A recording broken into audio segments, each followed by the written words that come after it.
நமச்சிவாய. திருச்சிற்றம்பலம். சிவாய நமக. சிவசிவாய நமக. என்ன அப்பா, எனக்கு எல்லா பக்கங்களிலிருந்தும் பிரச்சனை இருந்தால் நான் என்னதான் செய்வேன் என்று நீ கேட்கின்றாய்.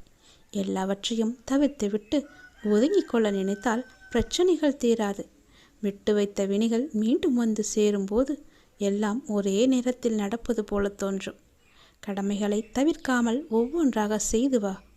குடும்பம்தான் முக்கியம் என்றோ அல்லது வேலைதான் முக்கியம் என்றோ ஏதோ ஒரு திசையில் செல்ல முடியாது. இரண்டிலும் உள்ள கடமைகளை சரியாக செய்ய வேண்டியது அவசியம். ஒவ்வொன்றாக நீ எப்படி தீர்க்க வேண்டும் என்பதற்கு நான் உனக்கு துணை புரிவேன். உன்னால் முடியும். சிக்கல்களிலிருந்து நிச்சயம் உன்னை விடுவிப்பேன். எத்தனை உறவுகள் உன்னை கூடி இருந்தாலும் யாரும் உனக்கு உதவ போவது கிடையாது. உன் வாழ்க்கைக்கு நீதான் பொறுப்பு. உனக்கு நான் தான் துணை. உறவுகளால் நீ நிராகரிக்கப்பட்டால் என்ன அர்த்தம் என்று புரிந்து கொள்.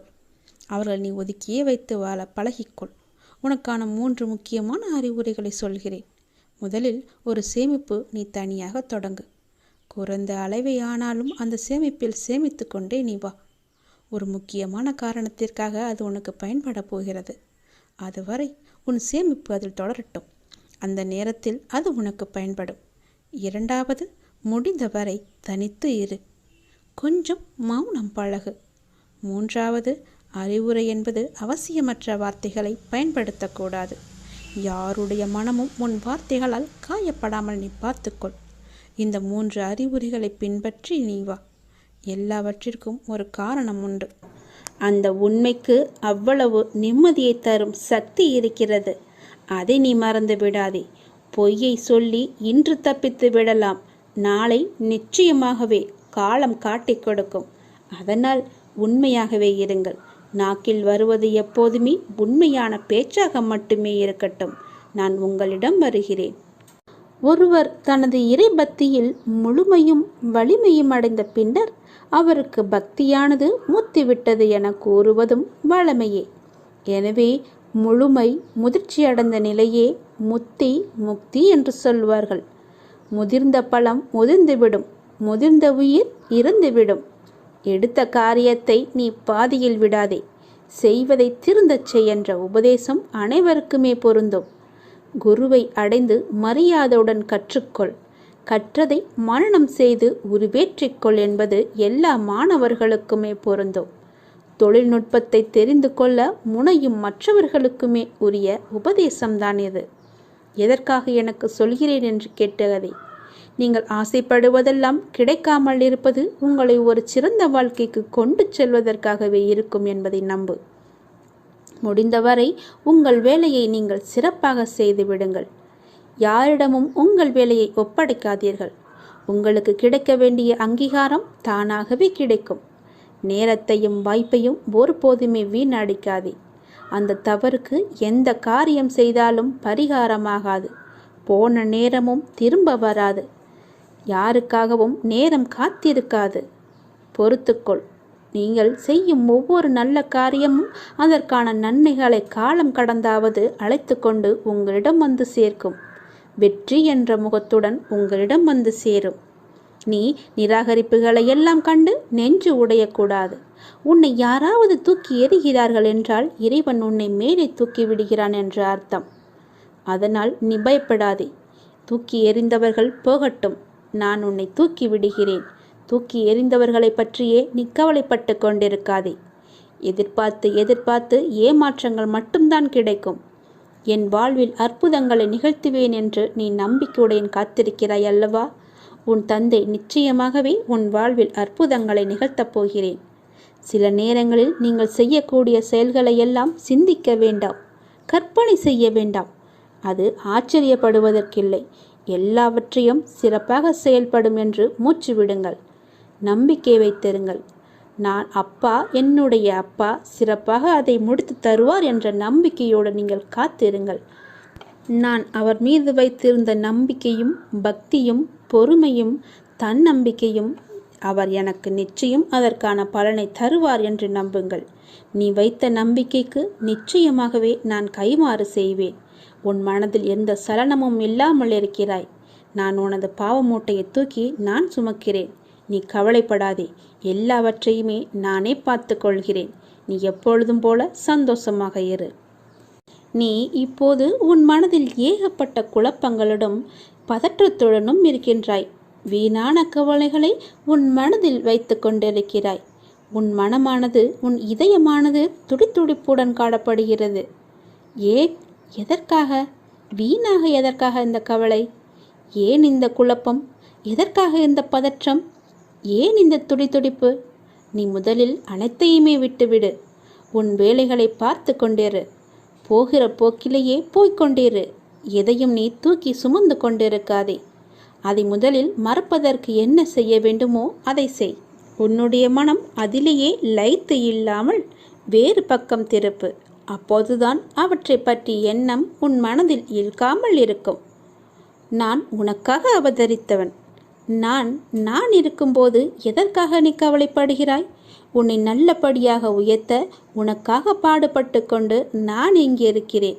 தயவு செய்து நான் உன்னுடன் இருப்பதை நீ உணர்ந்து கொள். நான் வருவதற்கு முன்பும் வந்ததற்கு பிறகும் நடந்து கொண்டிருப்பதை நீ உணர்ந்து கொள். நான் வருவதற்கு முன்பு என்ன செய்து கொண்டிருந்தாய், நான் வந்த பிறகு எப்படியெல்லாம் உன்னுடைய பிரச்சனைகள் தீர்ந்தன என்று கொஞ்சம் திரும்பிப்பார். உன்னை எப்படி நான் கைவிடுவேன் என்று ஒரு நொடியில் நீ நினைத்து விட்டாய்? உன் அப்பா உன்னை பார்த்து கொள்ள மாட்டேனா? உன்னை அவ்வளோ சீக்கிரம் விட்டு விடுவேன் என்று நினைக்கிறாயா? உன்னை அனைத்து திசைகளிலிருந்தும் பாதுகாத்து கொண்டிருக்கிறேன். நான் இருக்கும் இடத்தில் எவரையுமே நெருங்க விட மாட்டேன். நான் உனக்குள்ளே நீக்கமற நிறைந்திருக்கிறேன். என் கண் பார்வை உன் மீது விழுந்து கொண்டிருக்கும் போது எந்த கெடுதலும் வந்து உன்னை துன்புறுத்தி விட முடியாது. தெரிந்து கொள். எந்த துன்பமும் உன் அருகில் கூட வர பயப்படும். நான் இருக்கிறேன். நீ பயப்படாதே. உனக்கு வரும் பிரச்சனைகள் எல்லாமே சிறு சிறு வகைதான். பயப்படாதே. பெரிதாக ஒன்றையும் நான் கொடுக்க மாட்டேன். கொஞ்சமாவது உனக்கு பக்குவம் வேண்டும் என்பதற்காகத்தான் இதையெல்லாம் கொடுத்தேன். சின்ன பிரச்சனையை பெரிதாக பார்க்காதே. மனதில் போட்டு குழப்பத்தை ஏற்படுத்தாதே. உன்னை நீயே பதற்றப்பட வைக்காதே. வீணான கவலைப்பட்டு உன் உடம்பை நீ வீணடிக்காதே. உன் இதயம் சீராக துடிக்க வேண்டும். அப்பொழுதுதான் நீயும் நன்றாக இருப்பாய். எப்படி என் வேண்டுகோள்கள் அனைத்தையும் இப்படி நிறைவேறியது என விரைவிலேயே நீ ஆச்சரியப்பட போடுகிறாய். கவலைப்படாதே குழந்தையே. என் கண்ணிலிருந்து வரும் அருள் கதிரால் நீ பாதுகாக்கப்படுகிறாய். அதனால் நீ கவலையை விடு. என்னுடைய கண்ணின் ஒளி உன் மீது இருக்கிறது. என் பார்வை முழுவதுமாகவே உன் மீது மட்டும்தான் இருக்கிறது. என்னை மீறி எதுவுமே உனக்கு நடக்காது. பயப்படாமல் தைரியமாக இரு. சந்தோஷமாகவே வைத்துக்கொள். நீ எப்பொழுதும் அமைதியாகவே இருக்கக்கூடாது. யார் உன்னை கீழே நோக்கி விழ செய்தார்களோ அவரை நோக்கி நீ மேலே எழு. எதற்காகவும் தயங்கி போய் கூனி குறுகி நிற்காதே. உனக்கு துணையாக உன் அப்பன் ஈசன் நான் இருக்கிறேன். நீ கவலையின்றி தைரியமாக மேலே எழுந்து வா. நீ மேலே எழும்புவதற்கு என்னுடைய கையை தருகிறேன். என் கையை பிடித்து கொண்டு நீ மேலே எழுந்து வா. நீ ஒரு இடத்தில் அவமானப்படும் போது கூனி குறுகி நிற்காமல் அவதாரம் எடுத்து காட்ட வேண்டும். கீழே வீழ்கின்ற போது விஸ்வரூபமாக எழ வேண்டும். உன் மனம் புண்படுகின்ற போது எல்லாம் புன்னகை செய். அதுவே அவர்களுக்கு மிக பெரிய தண்டனையாகிவிடும். நீ அவர்களிடம் வாதாடுவதை விட்டுவிட்டு நான் அவர்கள் முன்னையில் வாழ்ந்து காட்டுவேன் என்ற சபதம் எடு. நீ அன்பிற்காக ஏங்கி தவிக்கும் ஒரு இதயத்தை எந்த நிலையிலுமே அலட்சியப்படுத்தாதே. உன்னுடைய அன்பிற்காக ஏங்கி தவிக்கும் பல பேர் இருக்கின்றனர். உன்னை உயிராய் நினைக்கும் உறவு உன்னை விட்டு போகப் போகிறது. அதனால் உன்னுடைய கோபத்தை நீ விட்டுவிடு. அலட்சியப்படுத்தாதே அவர்களை. ஏனெனில் அதனை விட இவ்வுலகில் பெரிய பாவம் எதுவுமே இல்லை. உன்னை நம்பி வந்த உறவு அது. ஒருவனிடம் தர்ம சிந்தனை இருக்கும் பொழுது அந்த தர்மமே அவன் எதிர்காலத்தை பார்த்து கொள்ளும்.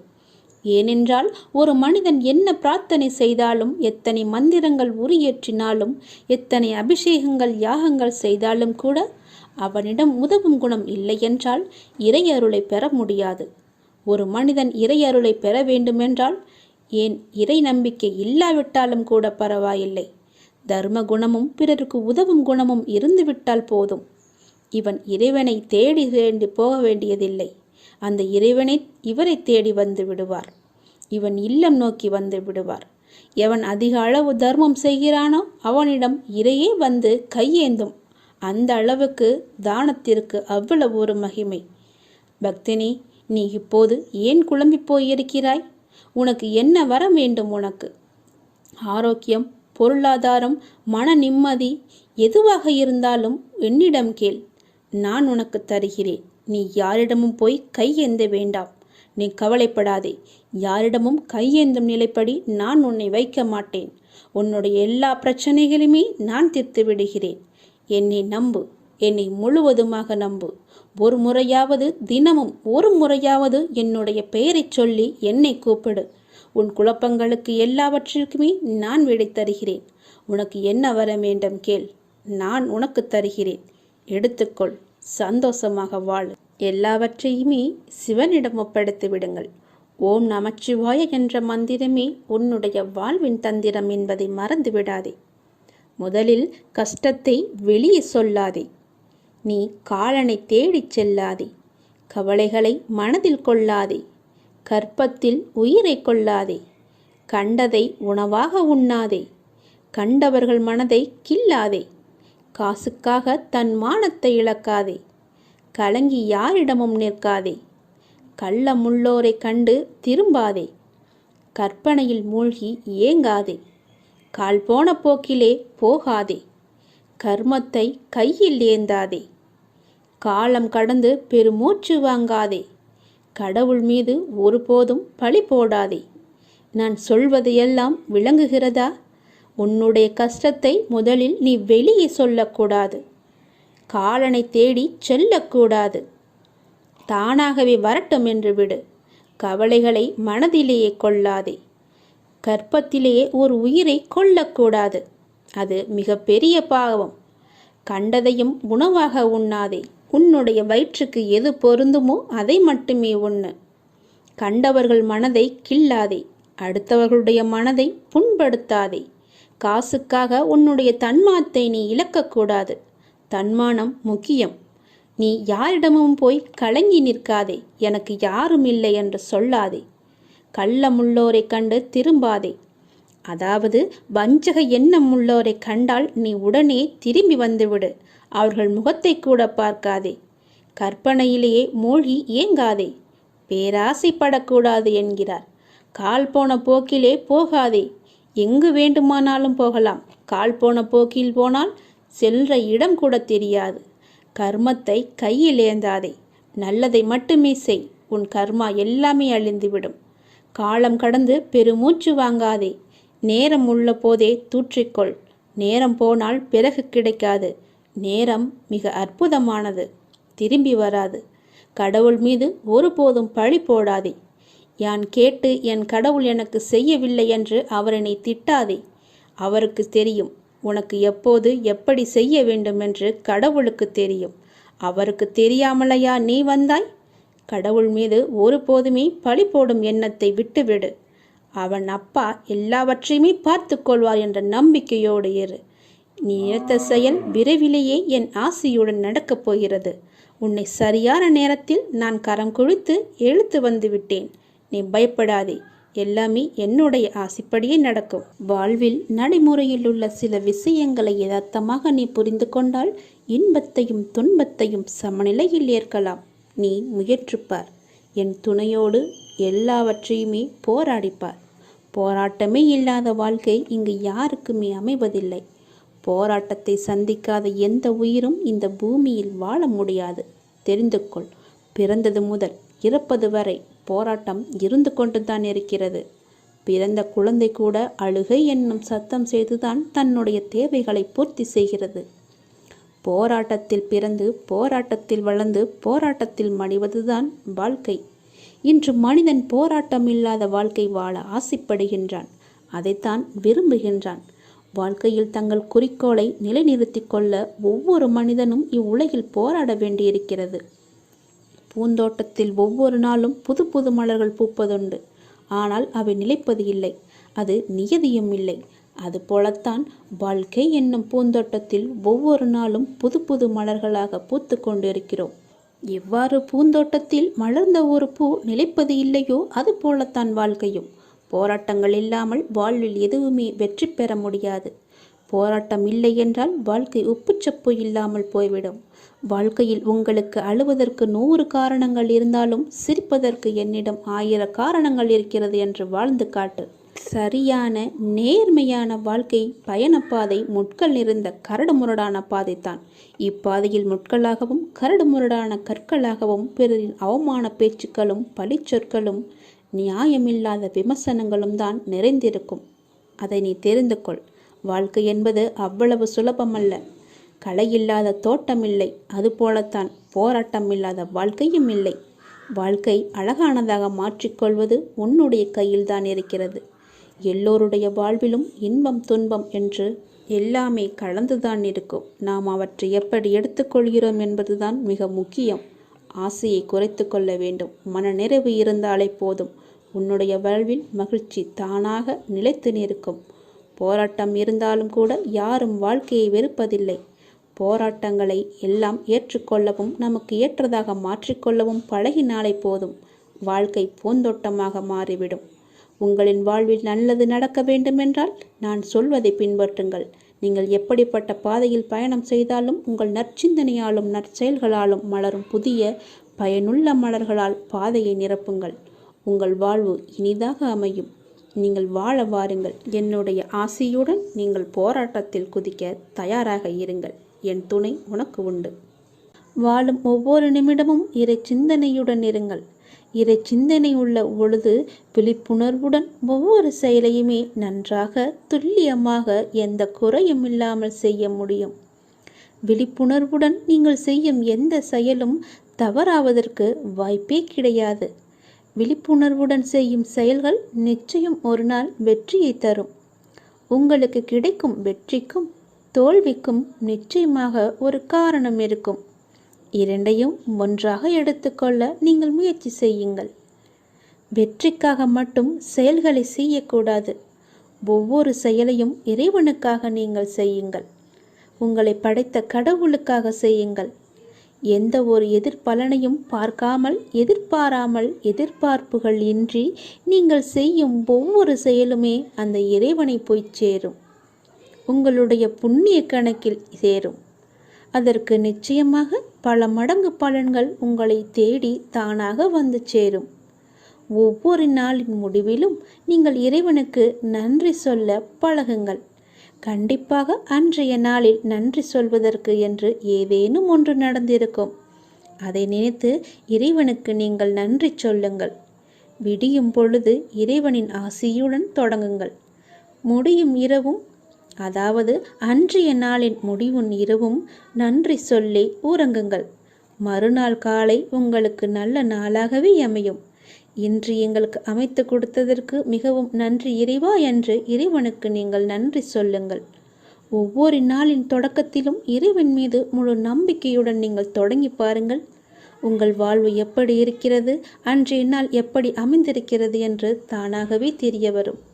எழுந்திருக்கும் பொழுது சட்டென்று எழுந்திருக்காமல் இறைவனின் பெயரை சொல்லிவிட்டு எழுந்திருங்கள். நன்றாகவே இருக்கும். ஒரு நிமிடம் சுதாரித்து கொண்டு பிறகு ஏந்திரியுங்கள். அப்பாவின் பெயரை சொல்லி எழுந்திரியுங்கள். உங்கள் வாழ்க்கை மீது உங்களுக்கு இருக்கும் அக்கறையை விட உங்களை படைத்த இறைவனுக்கு நிச்சயமாகவே அதிக அக்கறை இருக்கும். நம்புங்கள், நன்றாக நீங்கள் வாழ்வீர்கள்.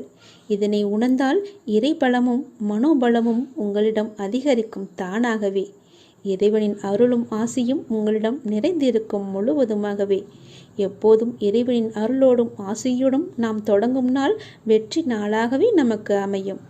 இறைவனுக்கு நன்றி சொல்ல மட்டும் நீங்கள் மறந்து விடாதீர்கள். இறைவனின் நாமத்தை ஜெபித்து கொண்டே இருங்கள். உன்னுடைய மனக்குமரலை நான் அகற்றப் போகின்றேன். மிக பெரிய வெற்றி உன் அருகில் இருக்கின்றது. நிச்சயம் நடக்கும். நீயே ஆச்சரியப்பட்டும் போவாய். கடந்த கால கஷ்டங்கள், இழப்புகள், ஏமாற்றங்கள், காயங்கள், தோல்விகள் எல்லாம் உன்னை விட்டு மறந்து போகும் அளவிற்கு உனக்கு நான் மிகப்பெரிய மகிழ்ச்சியை, மிகப்பெரிய வெற்றியை நான் தரப்போகின்றேன். உன் அருகில் அது வந்துவிட்டது. கஷ்ட காலங்கள்தான் கடவுள் நமக்கு உதவுவார் என்ற நம்பிக்கை உனக்குள்ளே வர வேண்டும். கஷ்ட காலங்களில் தைரியத்தை நீ இழந்து விடாதே. உங்களுக்கு நடக்க முடியாத போது, சுமக்க தயாராய் கடவுள் உங்களுடனே இருக்கின்றார் என்பதை நினைவில் வைத்து கொண்டால் வாழ்க்கை பயணம் மிகவுமே சுலபமாக இருக்கும். ஒரு மனிதன் ஒரு நெடும் பயணம் மேற்கொண்டிருந்தான். அது அவன் வாழ்க்கை பயணம். நீண்ட தூரம் சென்ற பின் தான் கவனித்தான் அவனுடைய கால் தடங்கள் அருகே இன்னொரு ஜோடி கால் தடங்கள் இருக்கிறது என்று. அவனுக்கோ ஆச்சரியம். சுற்றும் முற்றும் பார்த்தான். யாரும் தெரியவில்லை. சத்தமாக கேட்டான், என்னுடன் வருவது யார் என்று. நான் தான் கடவுள் என்று அசிரீரியாக ஒரு பதில் வந்தது. அவனுக்கோ எல்லையில்லாத மகிழ்ச்சி. கடவுள் என்னுடன் பயணம் செய்து கொண்டிருக்கிறார் என்ற மகிழ்ச்சியில் அவன் துள்ளி குதித்தான். பயணம் மீண்டும் தொடர்ந்தது. அவன் அந்த கால் தடங்களை கவனிப்பதை நாலாவட்டத்திலுமே மறந்துவிட்டான். சுகமாக போய்கொண்டிருந்த வாழ்க்கையில் பிரச்சனைகள் தலையெடுக்க ஆரம்பித்தன. சிறிய பிரச்சனைகள் பெரிதாக ஆயின. துன்பமும் துக்கமும் அதிகமாயின. ஒரு கட்டத்தில் அவன் சமாளிக்க முடியாமல் தவித்த போதுதான் அந்த கால் தடங்கள் நினைவு மறுபடி வந்தது. கூடவே கடவுள் இருக்கும் போதே இவ்வளவு துன்பமா என்று தனக்குள் கேட்டுக்கொண்டவன் கால் தடங்களை கவனித்தான். அவனுக்கோ அதிர்ச்சி காத்திருந்தது. அந்த பாதையில் ஒரே ஒரு ஜோடி கால் தடங்கள் மட்டுமே தெரிந்தன. அவன் சுற்றி பின்னோக்கி பார்த்தான். அவன் கஷ்ட காலம் ஆரம்பித்த கணத்திலிருந்து ஒரே ஒரு ஜோடி கால் தடம் மட்டுமே தெரிந்தது அவனுக்கு. அவனுக்கோ அழுகையாய் வந்தது. கண்ணுக்கு தெரியாத அந்த கடவுளை அழுகையினுடைய கேட்டான். கடவுளே, என் இன்ப காலத்தில் உடன் வந்து கொண்டிருந்தீர்கள். துன்ப காலத்தில் என்னை கைவிட்டு காணாமல் போய்விட்டீர்களே, இது உங்களுக்கே நியாயமா என்று. கடவுளிடமிருந்து பதில் வந்தது. மகனே, நான் உன்னை கைவிடவில்லை. உன் துன்ப காலத்தில் நீ பார்த்த காலடிச் சுவடுகள் உன்னுடையவை அல்ல, என்னுடையவை. இந்த கடின யாத்திரையில் நடக்க முடியாத உன்னை தூக்கி கொண்டு நான் நிறைய தூரம் நடந்து வந்திருக்கின்றேன். அதனால்தான் நீ உன்னுடைய காலடிச் சுவடுகளை காண முடியவில்லை. உன் கஷ்ட காலத்தில் நான் வரவில்லை என்று நினைத்து கொண்டிருக்கின்றாய். ஆனால் உன்னை தூக்கி சுமந்து கொண்டு வருவது நான் தான் என்பதை அறியாமல் சென்று கொண்டிருக்கின்றான். அந்த மனிதன் கண்களில் நன்றியுடன் வழிந்த கண்ணீர் நிற்க நிறைய நேரம் ஆய்விட்டது. குற்றம் காண்பதில் மனிதன் சமத்தமானவன். அவனுக்கு அதற்கு நிறைய நேரம் தேவைப்படுவதில்லை. ஒரு நொடி போதும். கஷ்ட காலங்களில் உறவும் நட்பும் காணாமல் போவது போல கடவுளின் அருளும் காணாமல் போவதாக அவன் எண்ணுவதில் ஆச்சரியமே கிடையாதே. சுமைகள் கூடும்போது இறக்கி வைக்க வழி தெரியாத போது இருக்கவே இருக்கின்றார் கடவுள். அவனிடம் வசவுகள் வாங்கி கொள்ள வந்த கஷ்டங்கள் எல்லாம் நமக்கு தெரியும். எத்தனையோ கஷ்டங்கள் வரவிருந்து அவை இறை அருளால் வராமல் தவிர்க்கப்பட்டிருக்கலாம். அவை நம் கவனத்திற்கு வராமலேயே போய்விடுகிறது. கடவுள் கணக்கு சொல்வதில்லை. எனவே எத்தனையோ உண்மைகளை நமக்கு தெரியாமலேயே போய்விட்டிருக்கின்றன. துன்பங்களும் சோதனை காலங்களும் வரும்போது நாம் ஒரு பெரிய உண்மையை மறந்துவிடக்கூடாது. எதுவுமே காரணம் இல்லாமல் நம்மிடம் வருவதில்லை என்று. அவற்றில் சில நாம் சம்பாதித்தவை. நம் முந்தைய செயல்களின் விளைவுகள் நாமே வரவழைத்தவற்றை நாம் சந்தித்துதானே ஆக வேண்டியிருக்கின்றது. மறப்பதும் எதிர்ப்பதும் நியாயமல்ல. மற்றவை நாம் வளர பக்குவப்பட தேவையான அனுபவங்களை அது கற்றுத்தருகிறது. நாம் கற்க வேண்டிய பாடங்கள் அவற்றை கற்றறிந்த பின்னரே, அந்த சோதனையில் தீயில் பட்ட பின்னரே நாம் புடம் போட்ட தங்கமாய் மிளிரப் போகின்றோம். அவை நம் வாழ்வில் வராவிட்டால் நாம் சோபிப்பதும் இல்லை. கையால் மென்மையான தடவி கொடுத்தே கல்லை சிலையாக்க முடியாதல்லவா? எண்கள் மட்டுமே வந்து கொண்டிருந்தால் நாம் பக்குவம் அடைவதும் முடியாதல்லவா? சாத்தியமே கிடையாது. ஒளிக்கு கல்லின் மீது பகை இல்லை. உளியடிகளை தாங்காத கல் அழகிய சிலையாவதில்லை. கடவுள் என்ற சிற்பி நம்மை செதுக்கும் போது அழகிய சிலையாக போகிறோம் என்ற உணர்வுடன் தாங்கிக் கொண்டால் இது அர்த்தமில்லாமல் புரியாது என்பதை நாம் உணரவே மாட்டோம். அது நிச்சயம் ஆனந்தமாகவே இருக்கும் என்பதை உணர்ந்தால் கடவுள் மீது அவன் நம்பிக்கையை நாம் கொள்ள மாட்டோம். இன்னொரு விதமாக சொல்லலாம். மருந்து கசக்கிறது என்று குழந்தை கதறி அழுதால் தாய் விட்டு விட மாட்டாள். குழந்தை குணமாக வேண்டுமென்று அக்கறை அவளுக்கு அதிகமாகவே இருக்கும். பலவந்தமாக மருந்தை குழந்தையின் வாயில் திணிக்கையில் குழந்தை தாயை ஒரு கொடுமைக்காரியாக கூட நினைக்கலாம். குழந்தை என்ன நினைக்கிறது என்பது தாயிற்கு முக்கியம் கிடையாது. குழந்தை குணமாக வேண்டும் என்பதே தாய்க்கு முக்கியம். குழந்தைக்கு எது நல்லது என்பதை குழந்தையை விட பெற்ற தாய் நன்றாக அறிவாள் அல்லவா? கடவுளும் அந்த தாயைப் போலதான். இனி கஷ்ட காலங்கள் வரும்போது கடவுளை திட்டாதீர்கள். அவற்றை தாங்கும் சக்தியை, அவற்றிலிருந்து கற்கும் புத்தியையும் மட்டுமே கடவுளிடம் வேண்டுங்கள். கஷ்ட காலங்களில் தைரியத்தையும் இழக்காதீர்கள். உங்களுக்கு நடக்க முடியாத போது சுமக்க தயாராய் கடவுள் உங்களுடனே இருக்கிறார் என்பதை நினைவில் வைத்துக் கொண்டு உங்களுடைய வாழ்க்கை பயணம் சுலபமாகும். முடிவு கண்டிப்பாக இனிமையாகும். நிச்சயம் உன் வாழ்க்கை மேன்மை பெறும். பயப்படாதே, அப்பா நான் இருக்கிறேன். நீ வேண்டிக் கொண்டது நிச்சயம் உனக்கு கிடைக்கும். நம்பிக்கையோடு இரு. முகமலர்ச்சியோடும் நம்பிக்கையோடும் உன் வாழ்வை நீ தொடங்கு. ஒவ்வொரு நாளும் புதிய நாளாக நீ துவங்க இறைவன் உனக்கு அருள் புரிவார். மிக பெரிய வெற்றி உன் அருகில் இருந்து கொண்டே இருக்கிறது. அதை உடனே தொட்டு விடலாம். கொஞ்சம் யோசித்துப்பார் எப்படி தொடலாம் என்று. நான் உன் அருகிலேயே வைக்கிறேன். முழு வெற்றியையும் நீயே எடுத்துக்கொள்வாய்.